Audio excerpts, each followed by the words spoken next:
يا صباح الفضايح والأسرار اللي محدش يعرفها.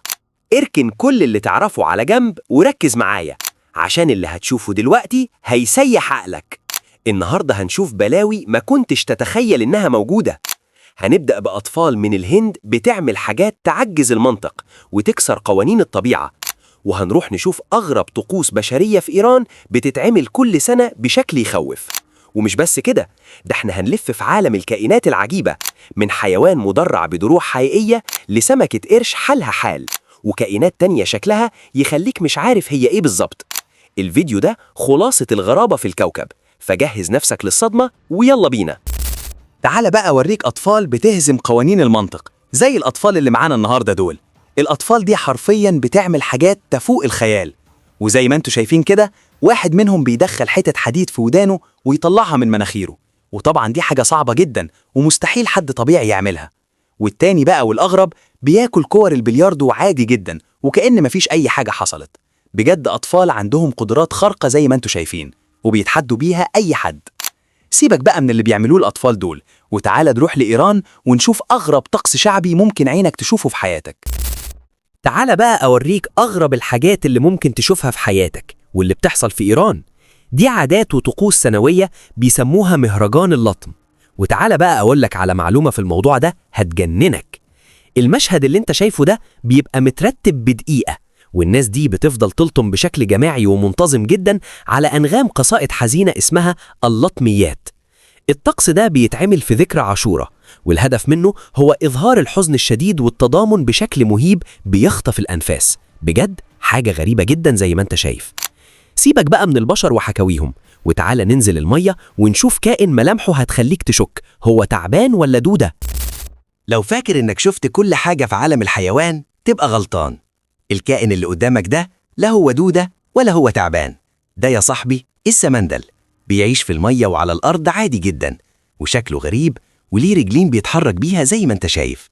وخليني بقى أصدمك باللي بيعمله الكائن ده. لو فقد أي جزء من جسمه، حتى لو قلبه أو مخه، بيقدر يجدده ويرجعه سليم في وقت قياسي. بجد سبحان الله. سيبك من عفريت المية ده وتعالى نطلع للأرض ونشوف أغرب حيوان ماشي بمدرعة طبيعية. عمرك بقى سمعت حاجة عن البنجولين؟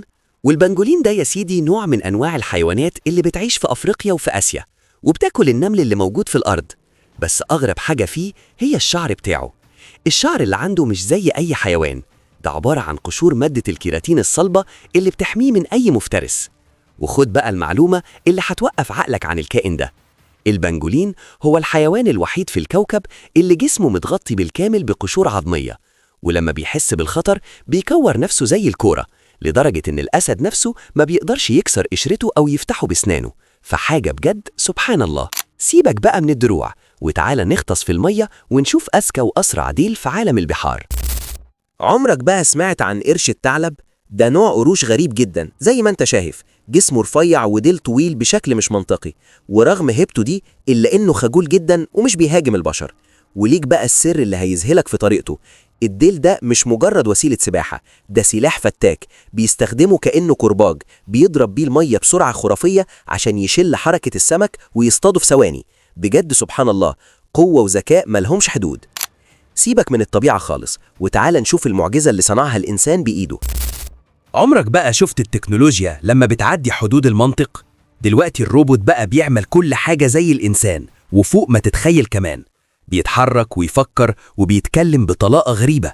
وخد بقى المعلومة اللي هترعبك من المستقبل. العلم وصل دلوقتي لروبوتات مصنوعة من أنسجة حية، وبتقدر تحس باللمس والحرارة وتصلح نفسها لو اتجرحت زينا بالظبط. وقريب جدا مش هتعرف تفرق بعينك المجردة بين اللي واقف قدامك ده إنسان حقيقي ولا مجرد آلة ذكية. وهتلاقيهم في كل حتة حواليك، من المصالح الحكومية لحد ما يشاركوك حياتك جوه بيتك. فهل انت مستعد للي جاي؟ ودي كانت رحلتنا النهاردة، من أغرب وأندر كائنات الأرض لحد ذكاء الآلات اللي بيصنعها البشر في عصرنا الحالي. تفتكروا المستقبل لسه مخبي لينا إيه؟ اكتبولي في التعليقات إيه أكتر لقطة خضتكم بجد، وشاركوني رأيكم بصراحة. هل الروبوتات فعلا هتحل محلنا في يوم من الأيام؟ لو حبيتوا النوع ده من الفيديوهات ما تنسوش اللايك الجميل والفولو، عشان لسه اللي جاي أغرب وأذكى بكتير. أشوفكم في الفيديو الجاي على خير. سلام.